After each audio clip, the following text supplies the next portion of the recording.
Good morning students, welcome to the online class. बेटा हम revise करेंगे आज हमारे जो एक्सरसाइज के क्वेश्चन आंसर्स हैं उनको। सबसे पहले हैं चैप्टर 2 के question answer, new kings and kingdoms.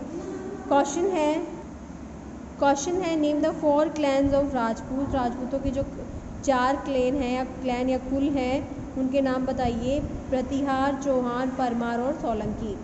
ठीक है बेटा।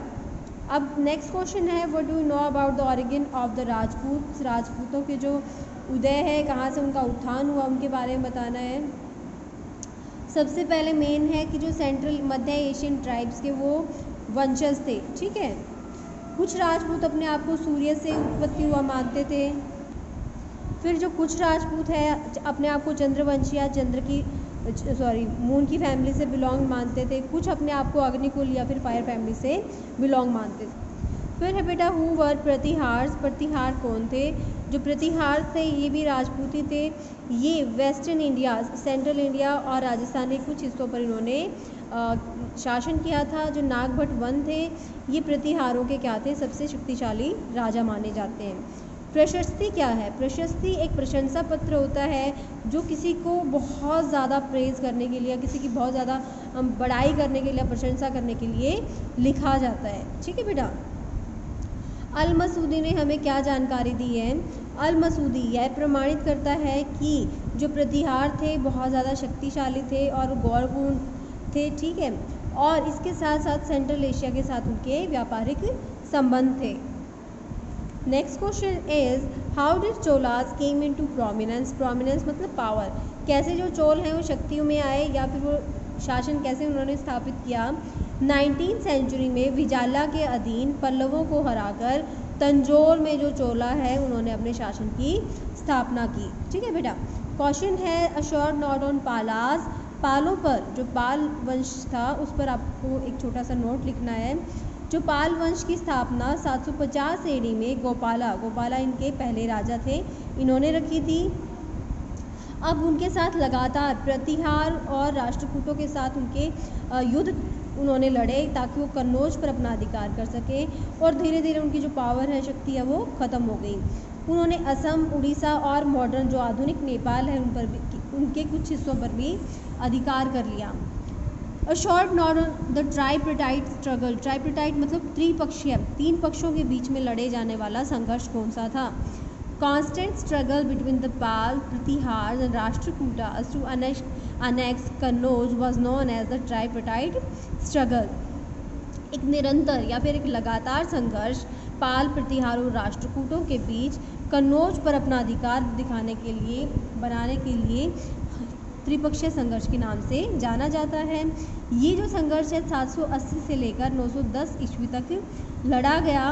तीनों जो वंश थे ये कन्नौज पर अपना अधिकार करना चाहते थे as it was the prosperous, ये एक बहुत ही समृद्ध राज्य था। अब ये जो स्ट्रगल था इसके कारण जो तीनों ही जो वंश हैं वो पतन की ओर अग्रसर हो गए, मतलब बहुत ज़्यादा वीक हो गए। नेक्स्ट क्वेश्चन है राइट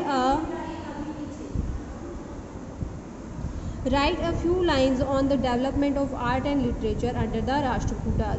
राष्ट्रकूटों के अधीन जो कला और साहित्य है उसमें विकास कैसे हुआ। जो राष्ट्रकूट थे वो कला, आर्किटेक्चर, भवन निर्माण कला और साहित्य के महान पेट्रॉन्स, संरक्षक थे। उन्होंने एलोरा में कैलाश मंदिर का निर्माण करवाया और एलिफेंटा में रॉक कट केव्स बनवाई। उन्होंने कन्नड़ साहित्य को भी काफ़ी प्रोत्साहित किया। नेक्स्ट बेटा देखिए, wait,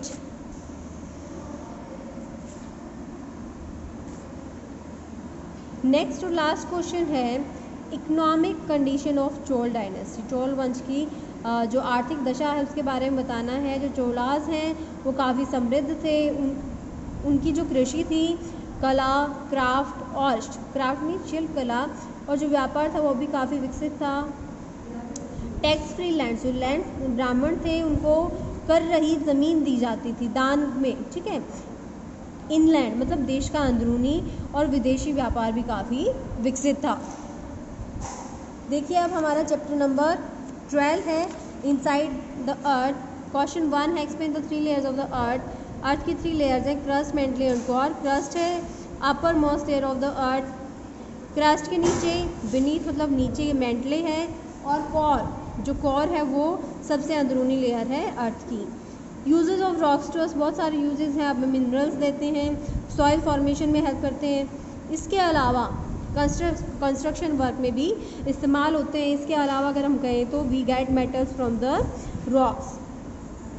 state of middle zone in mantle, mantle की जो मिडल जोन है वो कैसी है, ठीक है बेटा, अर्थ की जो मिडल जोन है, जो मेंटले है, वहाँ पर किस तरह की वो स्थिति में है।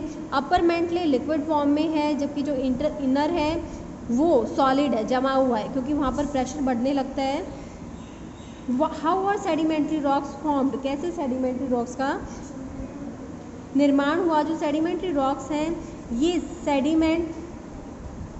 सेडिमेंट्स जो होते हैं, जो रॉक पार्टिकल्स होते हैं, उनके सेडिमेंट अवसादों का जमाव होने के कारण बनी है। कहाँ, निचली भूमियों में, लेक्स में, या फिर ओशन के सतह पर, ठीक है बेटा। फिर है हमारा इग्नियस रॉक्स को प्राइमरी रॉक्स क्यों कहते हैं, क्योंकि ये तो पहली रॉक्स होती हैं जो लावा के ठंडा होने से बनती हैं। अब 3 लेयर हमें बतानी है और एक को हमें विस्तार करना है। 3 लेयर है, क्रस्ट, मेंटले, कोर।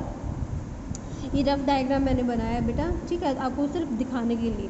कोर है, इनर मोस्ट लेयर है, इसका रेडियस मतलब यहाँ से यहाँ तक इसका फैलाव कितना है, 3500 किलोमीटर, ठीक है।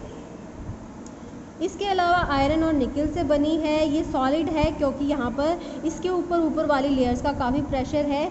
यहाँ पर जो इनर लेयर, इनर कोर है, वहाँ पर जो तापमान है 5000 डिग्री सेल्सियस है, फिर भी नहीं पिघली है क्योंकि इतना प्रेशर है, इसको पिघलने की जगह ही नहीं मिली है। क्लासिफिकेशन ऑफ सेडिमेंट्री रॉक्स, कैसे इनको वर्गीकृत किया गया है। 3 टाइप से बनती हैं, मैग्निकली फॉर्म मतलब यंत्रवत तरीके से। कैसे बनती हैं, अपने आप ही वेदरिंग होती है, टूट फूट होती है चट्टानों की, उनका जमाव होता है, और क्या है, स्टोन, ये बनती हैं सेडिमेंट्री रॉक्स, जैसे सैंडस्टोन। केमिकली फॉर्म मतलब रासायनिक रूप से, ये जो वेपरेशन की जो प्रोसेस होती है उससे क्या होता है, जो चट्टानों में पानी होता है वो उड़ जाता है केवल, और जो मिनरल साल्ट हैं वो रह जाते हैं, और ये साल्ट जमा होकर रॉक्स का रूप ले लेते हैं। जैसे जिप्सम इसका उदाहरण है। ऑर्गेनिकली मतलब जैविक रूप से, इनमें जो जब लेयर्स बन रही होती हैं तो साथ साथ फॉसिल्स भी जमते रहते हैं। कोल इसका एग्जाम्पल है बेटा। What do you know about rock cycle. Rock cycle क्या है, साइकिल एक चक्र है जिसमें एक चट्टान दूसरी चट्टान में बदल जाती है कुछ निश्चित स्थितियों में। देखो जो मैग्मा है ठंडा होकर इग्नियस रॉक बन जाता है, इग्नियस रॉक वेदरिंग होकर क्या बन जाती है, सेडिमेंट्स में टूट जाती है। सेडिमेंट्स एक जगह से दूसरी जगह हवा पानी के साथ जाते हैं, उनका जमाव होकर सेडिमेंट्री रॉक्स हो जाती है। हाई हीट और प्रेशर के कारण इग्नियस रॉक्स और सेडिमेंट्री रॉक्स मेटामॉर्फिक में बदल जाते हैं। हीटिंग और मेल्टिंग के कारण फिर से मेटामॉर्फिक रॉक्स मैग्मा में बदल जाता है। अब डिफरेंसेस देख लीजिए बेटा एक बार। Magma and lava, hot molten material, पिघला हुआ जो मटेरियल है जो अर्थ के अंदर होता है उसको मैग्मा कहते हैं। जो पिघली हुई चट्टानें जब अर्थ के अंदर होती हैं मैग्मा होती हैं, और अर्थ के सरफेस पे आ जाती है तो इसको हम लावा कहते हैं। रॉक्स एंड ऑल, रॉक्स मतलब जितने भी कठोर पदार्थ हैं अर्थ की क्रस्ट के, उसको रॉक कहते हैं। और चट्टानों में जो कच्चे रूप में जो मेटल अवेलेबल होता है उसको हम और या फिर अयस्क कहते हैं। मेटामॉर्फिक रॉक या कायांतरिक चट्टानें ये इग्नियस और सेडिमेंट्री रॉक्स से बनती हैं हाई हीट प्रेशर के कारण, जबकि सेडिमेंट्री रॉक्स जो सेडिमेंट्स होते हैं, सेडिमेंट्स इग्नियस रॉक्स के भी हो सकते हैं और किसके हो सकते हैं, मेटामॉर्फिक के भी। लो लैंड्स और सी बेड्स में सेडिमेंट्स के जमाव के कारण बनती हैं। मार्बल मेटामॉर्फिक का एग्जाम्पल है और लाइमस्टोन सेडिमेंट्री का। Intrusive and extrusive igneous rock, intrusive rocks तब बनती हैं जब जो लावा है उस ज़मीन के अंदर चला जाता है वोल्केनो से निकलकर और धीरे धीरे ठंडा होता है। डोलराइट इसका एग्जाम्पल है। एक्सट्रूसिव, जो सरफेस पे लावा जल्दी से ठंडा हो जाता है फास्ट कूलिंग से, तो ये बेसाल्ट होता है। क्वेश्चन 10 हमारा क्वेश्चन 2 के इक्वल है, यूजेस बताने रॉक्स और मिनरल्स के। सो बेटा अच्छे से रिवीजन करें, अच्छा अपना एग्जाम करें। So keep studying and have a nice day.